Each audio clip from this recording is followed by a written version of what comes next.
ప్రతి సంవత్సరం కూడా 3 సంవత్సరాలకు ఒకసారి మనం వేతనాలు పెంచుకుంటూ ఉంటాం. మీకు తెలుసు 2014లో పెరిగాయి, మళ్ళీ 2017లో పెరగాలి, కానీ 2018లో పెంచారు.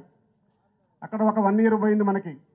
ఆ తర్వాత 2018లో పెరగాల్సింది 2022లో పెంచారు. అప్పుడు కోవిడ్ ఉంది కాబట్టి, వివిధ రకాల ప్రాబ్లమ్స్ ఉన్నాయి కాబట్టి 2022లో మనందరం కూడా అప్పుడు దిల్రాజు గారు చైర్మన్గా, దామోదర్ ప్రసాద్ గారు, ప్రసన్న కుమార్ గారు అందరూ కలిసి మనకి 30% వేతనాలు పెంచి ఇచ్చారు.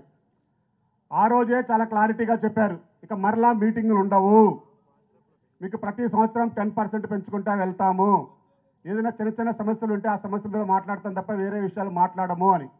ఓకే, చాలా హ్యాపీగా ఉన్నాం. మనకి ఎవ్రీ ఇయర్ 10% పెరుగుతాయి కదా, దాని ప్రకారం వెళ్దాం కదా అని. ఎప్పుడైతే మళ్ళీ 2025 ఫైటర్స్కి ఏమో మార్చి నెలలో అయిపోతుంది, మిగతా 23 యూనియన్లకేమో జూన్తో అయిపోతుంది. కాబట్టి మా వేతనాలు పెంచవలసిన సమయం ఏర్పడ్డది అని చెప్పేసి మేము 2025 మార్చిలోనే వారికి లెటర్ పూర్వకంగా తెలియజేయడం జరిగింది. సార్, ఫైటర్స్ది మార్చితో అయిపోతుంది, మాది జూన్తో అయిపోతుంది, కాబట్టి ముందు నుంచే మీరు ఏదైతే చెప్పారో ఆ కండిషన్కి కట్టుబడి మాకు వేతనాలు పెంచుతున్నారా లేదా అని చెప్పేసి వారి దగ్గర తీసుకెళ్ళాం. తర్వాత ఎప్పుడూ కూడా మమ్మల్ని మీటింగ్కి పిలవలేదు. ప్రతిరోజు మేము సంప్రదిస్తూనే ఉన్నాం వివిధ రకాలుగా. ఫైటర్స్ సమస్యలు, మిగతా యూనియన్ సమస్యలు వచ్చినప్పుడు కూడా కోఆర్డినేషన్ కమిటీ ఛాంబర్కి వెళ్తుంది.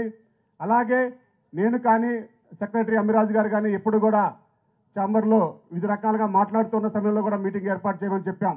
ఎప్పుడూ కూడా మీటింగ్ ఏర్పాటు చేయలేదు. అంతిమంగా జూన్ 24వ తేదీ వారు ఒక మీటింగ్ పిలిచారు ఛాంబర్కి. అక్కడ కేఎల్ నారాయణ గారు చైర్మన్గా ఒక మీటింగ్ పెట్టడం జరిగింది. వారి ఆధ్వర్యంలో ఇప్పుడే మనందరికీ కూడా మనకు సపోర్ట్గా నిలబడడానికి వచ్చిన చదలవాడ శ్రీనివాసరావు గారికి ఒక్కసారి గట్టిగా అందరూ కూడా స్వాగతం పలుకుదాం.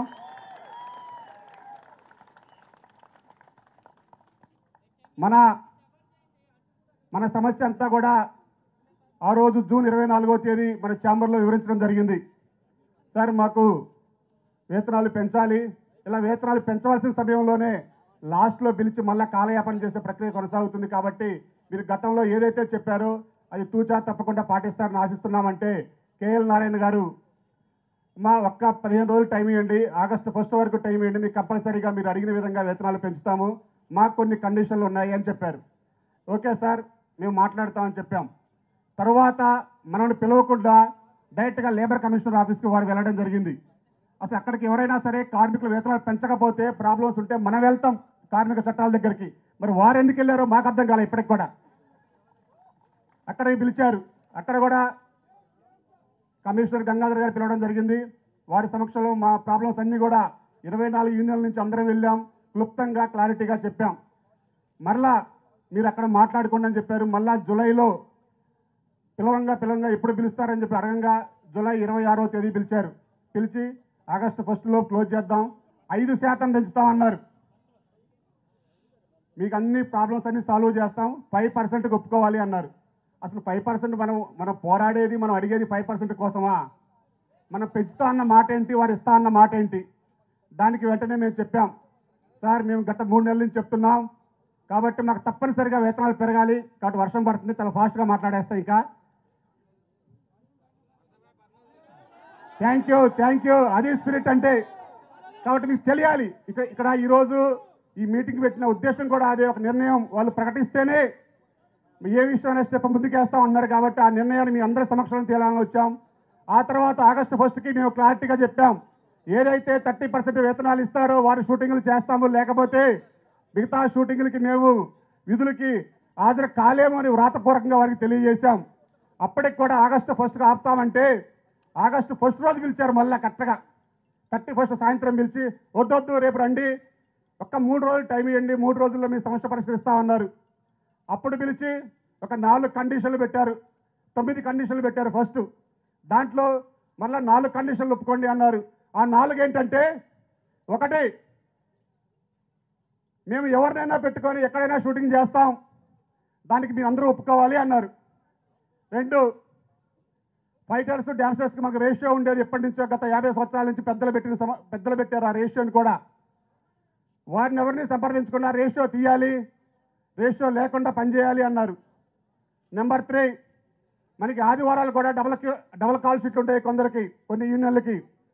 మేము ఓన్లీ సింగిల్ కాల్ షీటే ఇస్తాము, మీరు తప్పనిసరిగా ఒప్పుకోవాలి అన్నారు. 4వది, మనం 50 సంవత్సరాల ఇండస్ట్రీ చెన్నై నుంచి హైదరాబాద్ వచ్చిన దగ్గర నుంచి కూడా 6 గంటల నుంచి 6 గంటల కాల్ షీట్కి మన మైండ్ కానీ మనం కానీ మొత్తం కూడా అలవాటు పడ్డాం. ఎక్కడైనా సరే వివిధ రాష్ట్రాల్లో అంతా కూడా కాల్ షీట్ల ప్రకారమే ఉంటుంది. ఆ విషయం అందరికీ తెలుసు. కానీ వారు కొత్తగా ఇప్పుడు 9 గంటల నుంచి 9 గంటల కాల్ షీట్ కావాల్సిందే అని వారు చెప్పడం జరిగింది. దానికి మేము పలు రకాలుగా ఈ రోజు వరకు కూడా దాన్ని ఆమోదించలేదు. తర్వాత దాంట్లో నుంచే కొందరు నిర్మాతలు బయటకు వచ్చేసి చాలామంది మాట్లాడారు, వీళ్ళు నాయకులు రాజకీయాలు చేస్తున్నారు, కార్మికులు ఒప్పుకుంటున్నారు, వారికి వాళ్ళు చెప్పట్లేదు అని.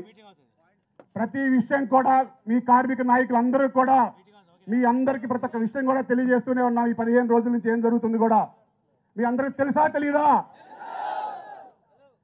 కానీ మనలో ఐక్యత లేదని, వారు ఏమి చేయలేరని, 10 రోజులు వాళ్ళ షూటింగ్ బంద్ చేస్తే వాళ్ళే మన దగ్గరకు వస్తారని, వారే కడుపు కాలితే వాళ్ళే వస్తారనే విధంగా ఎవరికి నచ్చినట్టుగా వారు మాట్లాడుతూ ఉన్నారు. ఆ విషయాలు మాకు చాలా బాధ కలుగుతున్నాయని చెప్పేసి పలుసార్లు ఛాంబర్లో చెప్పాం. సార్ మీరు పెంచిన తర్వాత మీ కండిషన్లు ఏంటో అన్నీ మాట్లాడుతున్నాం, ఎంత పెంచుతారో క్లారిటీ చెప్పండి, కానీ అనవసరమైన విషయాలు మా కార్మికులు ఓపికను కనుక తప్పుపడితే మాత్రం సహించేది లేదు. కాబట్టి మీరు కార్మికులు ఒక్క మాట అంటానికి కూడా వీలు లేదని మేము ఛాంబర్లో చెప్పాం. ఆ తర్వాత అసలు కార్యక్రమం స్టార్ట్ అయింది. మరలా లేబర్ కమిషన్ ఆఫీస్ దగ్గర తీసుకెళ్ళి లేబర్ చట్టాలు కాదు, మేము చెప్పే విధంగా వారి మీద ఒత్తిడి తేవాలని చెప్పేసి చాలా ప్రయత్నాలు చేశారు మా నాయకులందరితో కూడా. మేము ఒకటే